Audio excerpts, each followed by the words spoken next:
আসসালামু আলাইকুম। ঈদ মোবারক। পবিত্র ঈদ উল ফিতরের শুভেচ্ছা জানিয়ে এটিএন বাংলা সংবাদে সবাইকে স্বাগত জানাচ্ছি ফিরোজ তোহা।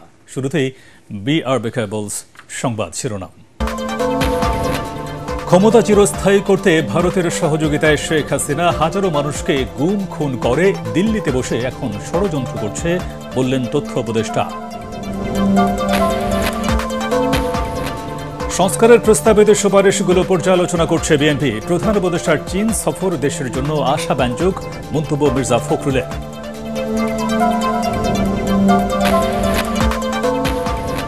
ঈদের ছুটিতে ফাঁকা রাজধানী, সড়ক ও বিনোদন কেন্দ্রগুলো ঘুরে কাটাচ্ছে নগরবাসী। নারীর টানে এখনও ঢাকা ছাড়ছে ঘরমুখো অনেকে। এবং ঈদের আনন্দ নেই জুলাই আন্দোলনের শহীদদের পরিবারে। গণহত্যাকারী শেখ হাসিনা ও তার দোসরদের বিচার দাবি স্বজনদের।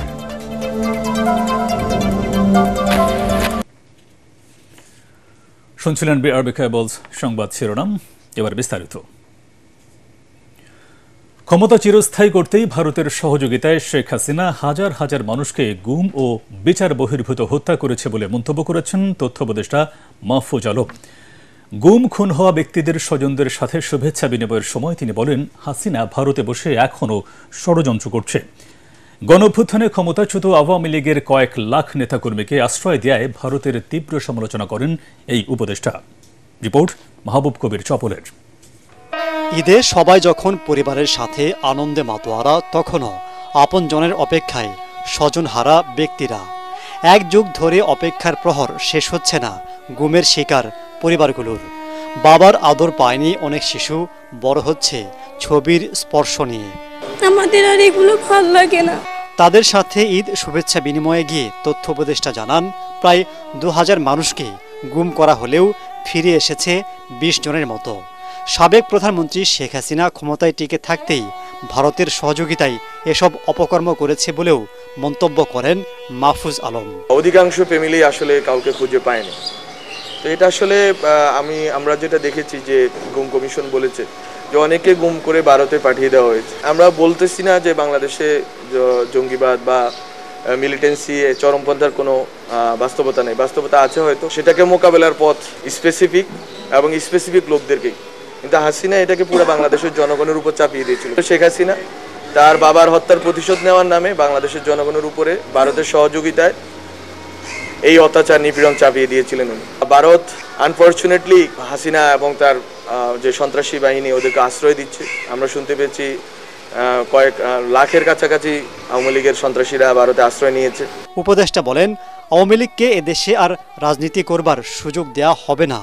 গুম খুনের সাথে জড়িতদের বিচার নিশ্চিত করবে সরকার। যে সকল বাহিনী এবং যে সকল বাহিনীর সদস্যরা এখানে জড়িত ছিলেন তাদেরকে বিচারের আওতায় আনা হবে। এই সরকারের আমলে কোনোদিন আর আওয়ামী লীগকে আমরা এই দেশে রাজনৈতিকভাবে এখানে দাঁড়াতে দিব না, এটা হচ্ছে আমাদের অঙ্গীকার। মাহবুব কবির চপল, এটিএন বাংলা, ঢাকা। বিএনপি সংস্কারের প্রস্তাবিত সুপারিশগুলো পর্যালোচনা করছে বলে জানিয়েছেন দলটির মহাসচিব মির্জা ফখরুল ইসলাম আলমগীর।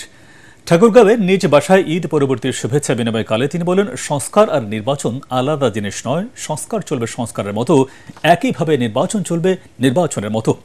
প্রধান উপদেষ্টার চীন সফর প্রসঙ্গে মির্জা ফখরুল বলেন, দেশটি বাংলাদেশে উৎপাদন খাত ও উন্নয়নে বিনিয়োগের যে প্রতিশ্রুতি দিয়েছে তা দেশের জন্য আশাব্যঞ্জক। সংস্কার নির্বাচন তো আলাদা জিনিস। সংস্কারের মধ্যে চলবে, নির্বাচন চলবে। আমাদের রাজনৈতিক দল হিসেবে আমাদের কাজ হচ্ছে জনগণের সঙ্গে সম্পর্ক করা। আমরা কিন্তু 31 দফার উপরেও এই কাজগুলো করেছি সারা দেশে। প্রধান উপদেষ্টাই বলেছেন যে ডিসেম্বরের মধ্যে তিনি নির্বাচন করতে চান। ঈদের ছুটিতে ফাঁকা রাজধানী, রাস্তায় নেই চিরচেনা যানজট, নেই তীব্র হর্নের অত্যাচার এবং কর্মব্যস্ত মানুষের হুড়োহুড়ি। তাই নির্মল আনন্দ পেতে পরিবার পরিজন নিয়ে রাস্তায় রাস্তায় ঘুরছেন অনেকেই। এদিকে নারীর টানে এখনও ঢাকা ছাড়ছেন বহু মানুষ। স্থানীয়গুলির স্বজনের তোলা ছবিতে আরও জানাচ্ছেন হুমায়ুন চিশতি। ঈদে টানা 9 দিনের ছুটিতে ঢাকা ছেড়েছেন 1 কোটিরও বেশি মানুষ। রাজধানীর প্রধান সড়কগুলোতে তাই নেই যানজট। ব্যস্ততম এলাকা ফার্মগেটে ঈদের পরদিন একরকম স্বস্তি নিয়েই দায়িত্ব পালন করছেন ট্রাফিক পুলিশরা। রোদে পোড়া ঘাম ঝরানো জীবন থেকে কিছুটা বিশ্রাম পেয়েছেন তারা। আমরা আমাদের কর্তব্য, আমাদের যে জায়গায় ডিউটি পয়েন্টে আমরা ডিউটি করতেছি করে যাচ্ছি। এখন গাড়ি হালকা, একটু মনে হয় যে একটু রিল্যাক্স। এখন দুর্ঘটনা কারো কাম্য না, কিন্তু চালক একটু সচেতন হলে সেই জিনিসগুলো হয় না। যানজট আর মানুষের ভিড়ে দম বন্ধ হওয়া এই নগরীর বাসিন্দারা ফাঁকা ঢাকার আনন্দ উপভোগ করছেন। ট্রাফিক পুলিশের বাধাহীন রাজধানীর বিভিন্ন সড়কে রিকশায় ঘুরে বেড়ানোই এখন হয়ে উঠেছে বিনোদনের অন্যতম অংশ। বাবার সাথে আমরা ঈদের পরের দিন মোটরসাইকেলে ঘুরতে বেরিয়েছি, অনেক জায়গায় ঘুরছি। এত অল্প সময়ের মধ্যে আমরা এখানে বুঝতে পারবো বুঝি নাই। দোকানপাট ভবিষ্যৎ সবকিছু বন্ধ, এইভাবে সেজন্য তো একটু ঘুরতে ভালো লাগতেছে। রাজধানীর বাণিজ্যিক এলাকা মতিঝিলের শাপলা চত্বরে নেই মানুষের চিরচেনা কোলাহল। সেখানে দেখা গেল যাত্রীর অপেক্ষায় দাঁড়িয়ে বাস। আর এমন স্বস্তির যাত্রায় খুশি যাত্রীরাও। ফাঁকা ভালোই লাগতেছে, কিন্তু যাত্রী নাই, জ্যামজট নাই, খুব ভালো লাগতেছে আর কি। বিভিন্ন কারণে ঈদের আগে যারা বাড়ি যেতে পারেননি তাদের অনেকেই এখন ঢাকা ছাড়ছেন।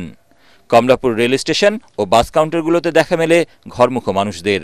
ঈদের আগেই বাড়ি যাওয়ার আমার ইচ্ছা ছিল, কিন্তু ব্যবসার কারণেই পারেনি। এই কারণে ঈদের পরের দিন বাড়ি যেতেছি। এখন ঈদের পরেই আমাদের আত্মীয় স্বজনের সাথে ঈদের আনন্দটা ভাগাভাগি করে নিতে হবে। ট্রেন ছাড়বো 3:40, 10টা 10:30 দিকে গ্রামে যা পৌঁছাই। শনিবার শেষ হচ্ছে ঈদের ছুটি, তারপর আবারও রাজধানী ঢাকা ফিরবে তার আপন চেহারায়। হুমায়ুন চিস্তি, এটিএন বাংলা, ঢাকা। ঈদ আনন্দে মুখরিত রাজধানীর শিশু পার্ক আর উদ্যানগুলো। ছেলে বুড়ো সব বয়সী মানুষ পরিবার পরিজন নিয়ে মেতেছেন ঈদ উৎসবে। আনন্দে মাতোয়ারা সব মানুষ রাজধানীতে আরও বিনোদন কেন্দ্র চান, দাবি জানান পার্ক, লেক ও খোলা জায়গাগুলোর সঠিক যত্ন নেয়ার। ফজদের আবির রিপোর্ট। কল্পনার স্বপ্নপুরী কিংবা স্বপ্নপুরীর দেশে কি থাকে? হয়তো সেখানে থাকে রঙের ছড়াছড়ি, নানা পদের খেলনা। যেখানে হাঁস, ঘোড়া কিংবা হিংস্র সব জন্তুর সাথে হয় বন্ধুত্ব, তাদের পিঠে চড়েই কল্পনার অন্য জগতে বিচরণ করে শিশুরা। ঈদের ছুটিতে শ্যামলীর এই শিশু মেলায় বিভিন্ন রাইডে চড়ে যেন কল্পনার সেই জগৎ হাতের মুঠোয় পায় শিশুরা। আমি ট্রেনে উঠছি, নাগরদোলে উঠছি, ঘোড়ায় উঠছি। শিশু মেলায় আসবো, নুডলস খাইছি, সেমাই খাইছি। এখানে অনেক সুন্দর সুন্দর রাইড আছে, সব মিলে ভালো লাগছে অনেক। শিশুদের সঙ্গ দিতে এসে আনন্দে মাতেন অভিভাবকরাও। নানার বাড়ি, দাদার বাড়ি যেতে পারে নাই, যার জন্য আমরা আনন্দ উৎসবের জন্য শিশু মেলাকে বেছে নিয়েছি। সবচেয়ে বড় আনন্দ হচ্ছে আমার ছেলে গ্রামে মাদ্রাসায় পড়ে, ও এবার ঢাকা ঈদ করবে। ঘুরতে এসে কেউ কেউ আবার বেছে নিয়েছেন খোলা আকাশ, উদ্যান, লেক। কেউ ফ্রেমবন্দি করে রাখছেন আনন্দের মুহূর্তটুকু। আমরা আসলে ফটোশুটের জন্য আসছিলাম সবাই মিলে আর কি। ফ্রেন্ড সার্কেলদের সাথে ঘোরাঘুরি করার জন্য পার্ক বা আদার্স যে মাঠ, এইসব জায়গাগুলোতে আসলে ঘোরাটা আর কি সবাই প্রেফার করে। আশা করি যে আমরা আরও ভালো, ভবিষ্যতে আরও ভালো ব্যবস্থা পাবো এবং আমরাও সচেতন থাকবো যেন এই যেগুলো আছে সেগুলো আমরা নষ্ট না করি। 2 কোটি মানুষের শহর ঢাকায় পরিবার পরিজন নিয়ে কাটাতে আরও বেশি বিনোদন কেন্দ্র গড়ে তোলার তাগিদ দিয়েছেন সাধারণ মানুষ। ফজল রাব্বি, এটিএন বাংলা, ঢাকা। ঈদের আনন্দ নেই জুলাই আন্দোলনে শহীদদের পরিবারে। ফ্যাসিবাদ বিরোধী আন্দোলনে যারা শহীদ হয়েছেন তাদের পরিবারে এখনও বিষাদের কালো ছায়া। কেউ হারিয়েছেন বাবা, কেউ সন্তান, কেউ বা স্বামী। এমনই 2 শহীদ পরিবারের সাথে কথা বলেছেন সহকর্মী মাঝারুল হক মুহাজির। ক্যামেরায় ছিলেন ইমদাদুল হক। ছোট্ট 2 শিশু আনাস আর আহনাফ ছবি দেখিয়ে পরিচয় করিয়ে দিচ্ছে তার বাবার সাথে, কিন্তু বাবাকে তো তারা চিরতরে হারিয়েছে জুলাই আন্দোলনের সময়, সেই 19শে জুলাই। মিরপুরে পুলিশের গুলিতে নিহত শহীদ নাদিমের পুরো পরিবারে তাই ঈদের কোনো আনন্দ নেই। চাচা, ভাতিজা আর আব্বু 15-20 জন মিলে আমরা নামাজ পড়তাম ঈদগাহ মাঠে। বড় হয়ে কি হইতে চাও বাবা? পুলিশ। যারা আমার মাসে তাদেরকে গুলি করে মারা ফেলবো। স্বামীকে হারিয়ে বাকরুদ্ধ শহীদ নাদিমের স্ত্রী তাবাসসুম আক্তার নিহা গত ঈদেও স্বামীকে নিয়ে মেতেছিলেন উৎসবের আমেজে। অথচ এবছর চাইলেও আর স্বামীর দেখা তিনি পাবেন না। 2 সন্তানকে নিয়েই এখন দিন কাটে তার। বাচ্চাগুলা কবরস্থান গেলে পাগল হয়ে যায়, পারে না, উঠায় নিয়ে চলে আসে। পুরো রমজানেই ইফতারে সন্তানের কথা ভেবে চোখের পানি আটকাতে পারেননি মিরপুরের আরেক শহীদ স্কুল শিক্ষার্থী আলফির মা। ঈদের নামাজ পড়তে যাওয়ার সময় বাবাও তার সন্তানকে অনুভব করে প্রতি মুহূর্তে। ঈদ তো শুধু নামে ঈদ হবে, ঠিক আছে, কিন্তু আমাদের ঈদ হবে না, কারণ আমাদের ঈদ তো আল্লাহ নিয়েই নিছে। 8টি মাস অতিবাহিত হয়ে গেল, কিন্তু আমরা এখন প্রত্যেকটা শহীদ পরিবার আমরা এখন দিন দিন হতাশাগ্রস্ত হচ্ছি যে আদৌ কি আমরা এই হত্যাকাণ্ডের বিচার দেখতে পাবো। ভাইকে হারিয়ে নিস্তব্ধ শহীদ আলভির ছোট বোন আলিফা। তার কান্নাই বলে দেয় ভাইকে হারানোর কষ্ট আজও তাকে কতটা পোড়ায়। আমার ভাইয়া আমার সাথে আর নেই, আমি আর বাইরে যেতে পারবো না, ঘোরাফেরা করতে পারবো না। দিন শেষে এসব শহীদ পরিবারগুলোর চাওয়া শুধু একটাই, গণহত্যার দায়ে ক্ষমতাচ্যুত প্রধানমন্ত্রী শেখ হাসিনা ও তার দোসরদের বিচার। মাসহারুল হক মুহাজির, এটিএন বাংলা, ঢাকা। আল আরাফা ইসলামী ব্যাংক অর্থ সংবাদ।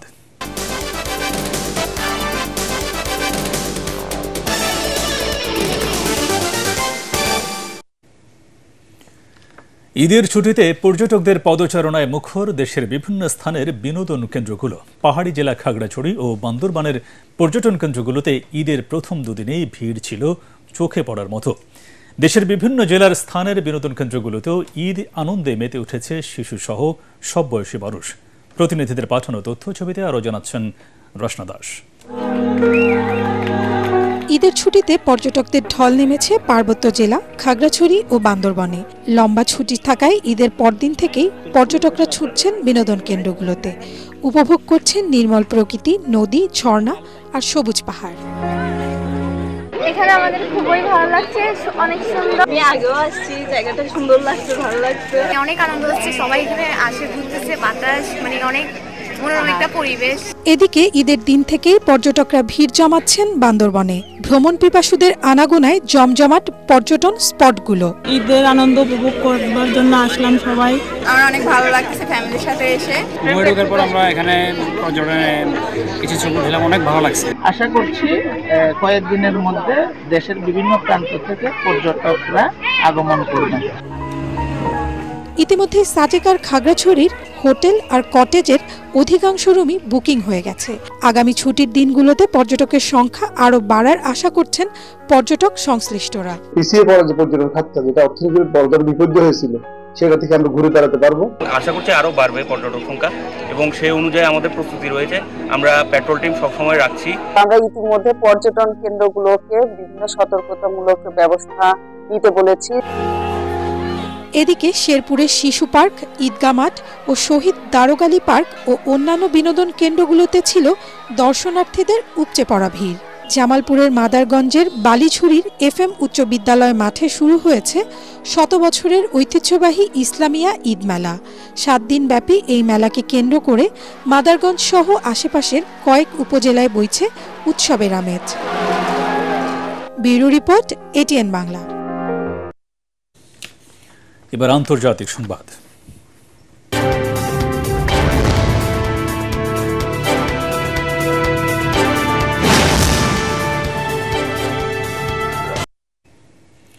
কাল নতুন শুল্ক পরিকল্পনা ঘোষণা করবেন মার্কিন প্রেসিডেন্ট ডোনাল্ড ট্রাম্প। হোয়াইট হাউসের প্রেস সেক্রেটারি সাংবাদিকদের জানান, আমেরিকার জন্য অন্যায্য বাণিজ্য নীতির বিরুদ্ধে পদক্ষেপ নিতে শুল্ক পরিকল্পনা ঘোষণা করবেন ট্রাম্প। এতে চীন ছাড়াও ইউরোপীয় ইউনিয়ন, ভারত, জাপান, মেক্সিকো এবং কানাডার উপর উচ্চ শুল্ক হার আরোপ হতে পারে।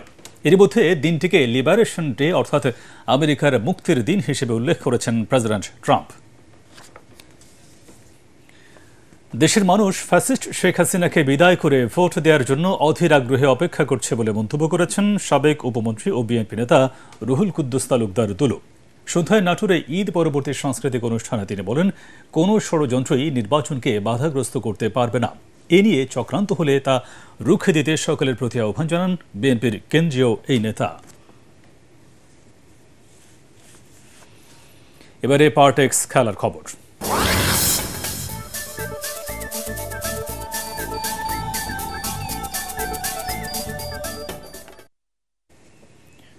দুই ম্যাচের টেস্ট সিরিজ খেলতে 2026 সালের আগস্ট মাসে অস্ট্রেলিয়া সফরে যাবে বাংলাদেশ ক্রিকেট দল। টেস্ট দলের 14 মাসের সূচি প্রকাশ করতে গিয়ে বাংলাদেশের বিপক্ষে হোম সিরিজের আনুমানিক সময় ঘোষণা করেছে ক্রিকেট অস্ট্রেলিয়া। এর আগে 2008 সালে 3 ওয়ানডে সিরিজ খেলতে অস্ট্রেলিয়া সফরে গিয়েছিল বাংলাদেশ। 18 বছর পর 2026 সালের আগস্ট থেকে শুরু করে পরের 14 মাস ঘরে বাইরে বেশ কিছু টেস্ট সিরিজ খেলবে অজিরা। শুরুটা হবে ঘরের মাঠে বাংলাদেশের বিপক্ষে 2 ম্যাচের টেস্ট সিরিজ দিয়ে। শেষ করার আগে বিআরবি কেবলস সংবাদ শিরোনাম আরেকবার। ক্ষমতা চিরস্থায়ী করতে ভারতের সহযোগিতায় শেখ হাসিনা হাজারো মানুষকে গুম খুন করে দিল্লিতে বসে এখন ষড়যন্ত্র করছে বললেন তথ্য উপদেষ্টা। সংস্কারের প্রস্তাবিত সুপারিশগুলো পর্যালোচনা করছে বিএনপি। প্রধান উপদেষ্টার চীন সফর দেশের জন্য আশাব্যঞ্জক মন্তব্য মির্জা ফখরুলের।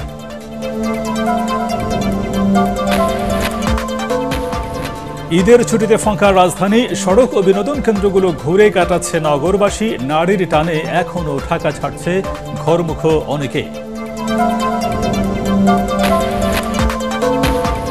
এবং ঈদের আনন্দ নেই জুলাই আন্দোলনের শহীদদের পরিবারে।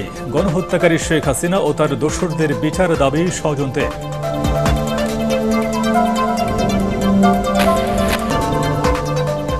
পরবর্তী সংবাদ দেখার আমন্ত্রণ জানিয়ে এখনকার মতো শেষ করছি। ATN বাংলার সংবাদ ইউটিউবে দেখে ব্রাউজ করুন, youtube/ATN বাংলা নিউজ। ধন্যবাদ সবাইকে।